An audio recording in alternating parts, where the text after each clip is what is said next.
On today's episode, we say goodbye to our Fantasia Fest coverage, but we had a great time. More on that right after this.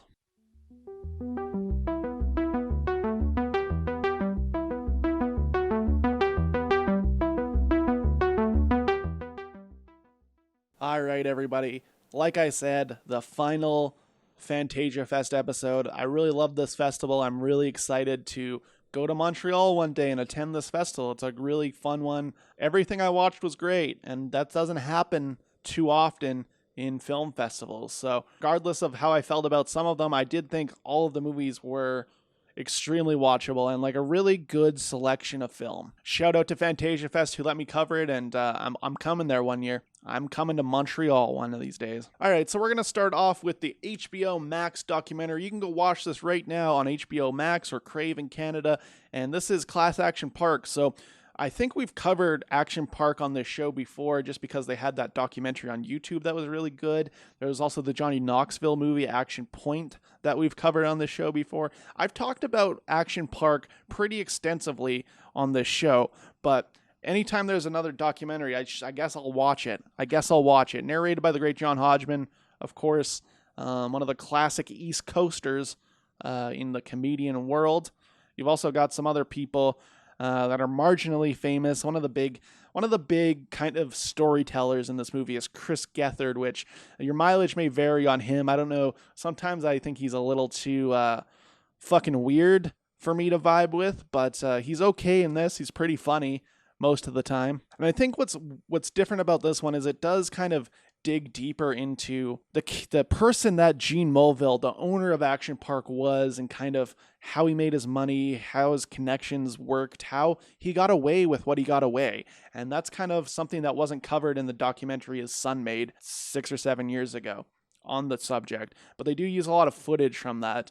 So it is kind of a combination of that short documentary and a little bit of new content. But if you've watched a couple YouTube videos on Action Park, like some video essays and stuff, you've probably got everything that you would get from here. This is more of an account from people that actually went there and what it was like to be in Action Park, which is fun for a while. But there's only like so many things that I can see that like to be explained that are so crazy. Like everything there was crazy. I get it. Like show me some video of it and let's move on to something else. So Vernon, New Jersey, this place that was posed to be the next Las Vegas. Hugh Hefner opened up a Playboy casino there. There was a bunch of ski resorts that this Gene Mulville character bought, and then ski season doesn't last that long in New Jersey apparently, so they were like, we got to do something in the summer, and that's where Action Park was born. This goes through kind of all the scams they did. The 80s in New Jersey was clearly, from this documentary, the Wild fucking West, where you could do whatever you wanted. And it is kind of a celebration of that time that I don't necessarily think needs to be celebrated that much. Like, it was a time where fucking latchkey kids fucking died in a fucking shithole park. But all good, I guess. Seeing some of the rides are crazy. But besides the water slide that's a loop, I don't know how crazy cliff diving is. That's, as someone who grew up near a lot of lakes, that's not really that crazy. Swing ropes, I mean, that's like pretty standard kid stuff, even though I grew up in the 90s, not the 80s, you know? I don't know. Like, some of these things are like, oh, it was just like, it was a long water slide. All right, if you grew up in Canada, you may know about the West Edmonton Mall that has a water park in there. And I went there many times as my grandparents lived in Edmonton. I went there many times as a child. And there is one specific ride that I think fucked me up more than anything in the world. It's this one that's like a funnel. If you Google the West Edmonton Mall water park, you'll see it. It's a funnel. It looks like a toilet. It drops you off the bottom. It's a funnel. And when I was a little kid, like, I didn't have that much neck strength, so I would go on that ride, and I would like fucking slam my head against the plastic part while I was spinning in the cycle, and then you drop into the water. And I'm sure I'm sure I was concussed from that. I'm sure I got a lot of concussions from the West Edmonton Water Park. And that was in like the 90s and 2000s, guys. Like, crazy water park, like crazy shit still exists to this day. You can go there. You can go there and fucking go on that straight down water slide. It's like, this is just a shitty version. This is like a shitty version that isn't in business anymore. Well, I guess it is still in business, but they don't have any of the crazy rides. It just is like a regular water park now, which a lot of these rides probably are still there.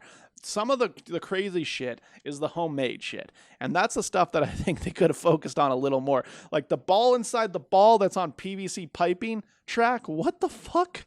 What do you mean? What is that? That's like the craziest thing I've ever seen. Also, they focus a lot on downhill slide thing where you're on the carts. I've also been on that, like not in New Jersey, obviously, but there's a lot of ski hills around here and they have those. The only thing different is they actually maintain the carts so you probably don't you probably won't die. Like there was so much negligence in this park because 14-year-olds. That's the real story. That's the real story here, is that 14-year-olds were running this fucking park. That's crazy. That is crazy.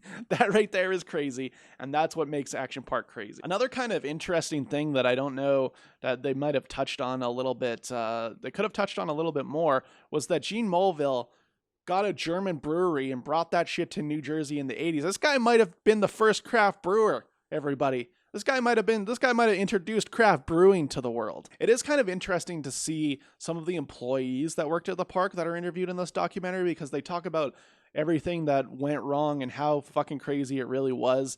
And they're all kind of pretty well adjusted to the point where one of the employees actually owns the park now. He ended up buying it from the holdings company or whatever, and now just runs it as like an actual water park that's not crazy at all.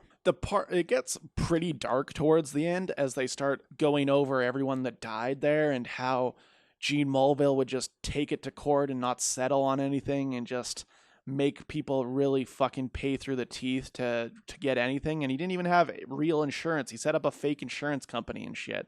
So it is kind of a crazy story. I do think that it maybe goes on a little too long, even for 90 minutes. Like it just seems like it's like a bit much for this. There's not like that much stuff in the park. And then at that point, you're just having Z-list celebrities explain what they did there, you know? To me, this movie it's funny and entertaining and crazy and like depressing at times, but I don't know that it's super good. I'll give it 3 stars because I did like it, but maybe not the best doc of all time. All right, everybody. Up next, we've got Feels Good Man. This is the story of Pepe the Frog, everybody's favorite frog meme, I guess. I don't know. Now, I'm pretty on the internet, but I didn't realize like kind of the big story of how this evolved from like a lowly comic book writer's character to such a symbol of the alt-right to like a banned symbol. Like this literally was a banned symbol. And it really does a good job of profiling the artist, Matt Fury, who is kind of just like a cool, casual, likable stoner guy who just wanted to make art. And this is like a story of how he struggled just trying to create art and how the internet can spiral things out of control, you know? It is a very interesting story to how 4chan works. Like this is kind of a profile of 4chan and how when they feel threatened, they really fucking lay down into it. And then how Trump escalated everything into them memeing him into the White House. Now, it also does a pretty good job of showing how conspiracy theories really do drive a lot of what's going on the internet, and how this little frog, who was all Matt Fury wanted to do was make a comic book about how he pisses with his shorts all the way down to the ground, because that's a funny image. And it ended up turning into something where 4chan really latched onto it. And once they found like normies, as they call them, really trying to like co-opt it as just a funny meme, they were like, let's make it as offensive as possible. Now, the thing about this is when you're researching 4chan, I don't know if you ever get the real story. A lot of the times you interview someone from 4chan and they have their version of the story, because you're probably not going to get what's really happening on a forum of so many anonymous people who have some probably pretty abhorrent beliefs. I do like the idea of them showing alt-right people defend themselves is by making everything a joke, so they're not held responsible for anything, regardless of what they say, and that kind of blurs the line for people sometimes. I don't know that that's the interesting part of the story, though. That is an aspect of what happened and how the Pepe turned into like a Nazi thing that people were using. But I think the real story here is the redemption arc of Matt Fury as he takes back this character and makes it into something that he likes again and that people don't associate with the alt-right. Although I don't know how successful that is. People still kind of have weird feelings about the Pepe to this day. But it outlines kind of his lawsuit with Alex Jones and outlines kind of the DCMA cases of getting people to stop using it, and how the Hong Kong protesters have now kind of co-opted it into their own thing, and like a channel of hope about how he's the sad frog, but one day he'll be happy. And I think that's kind of a nice redemption arc for this character, regardless of what actually happened. Matt Fury just seems like a good guy. He seems like a good guy and just wants to make like children's books and shit. But it's just weird that something like this can happen. And it is kind of like a good look into this world, and probably one of the better documentaries on the age of Trump and how like fake news and shit decides to spread on these message boards and, you know, avenues like Alex Jones. At the end of the day, I think it is like going to be a very interesting time capsule of, you know, like 2014 through 2018. To me, this is a 4-star film. I'm glad I caught this one. It's a cool one. I think it's on VOD now, so you can go watch this one. Definitely worth a watch, in my opinion. All right, everybody, the last one for today, The Legend of Baron Toa. This was the final film of the festival. This was the closing night festival film. A cool New Zealand kind of comedy / action film / martial arts film. Very respectful to the Tongan culture, and actually a pretty interesting movie. I don't know that it hits great heights at times, but most of the movie is quite a fun little unraveling. It feels a lot like Walking Tall. It kind of takes place with this one like strong guy. He's the son of a wrestler. His father's title belt gets stolen by these street thugs, and it all kind of takes place in the cul-de-sac, and that's where shit's going down. It does feel like a very localized, like, gangster movie. It's kind of a fun little... It's very funny. That is one thing it has going for it. It is a very funny film. I kind of wish it had more to the, like, wrestling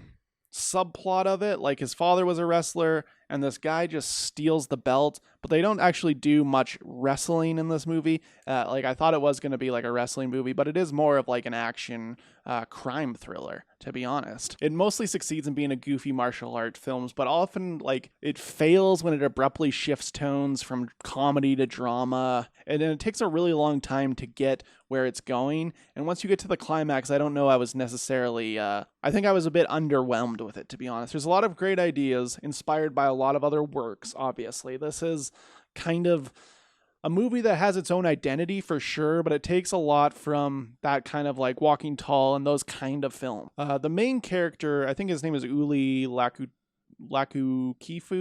I don't know the pronunciation of that exactly, but he is really good, and he's a large, imposing figure.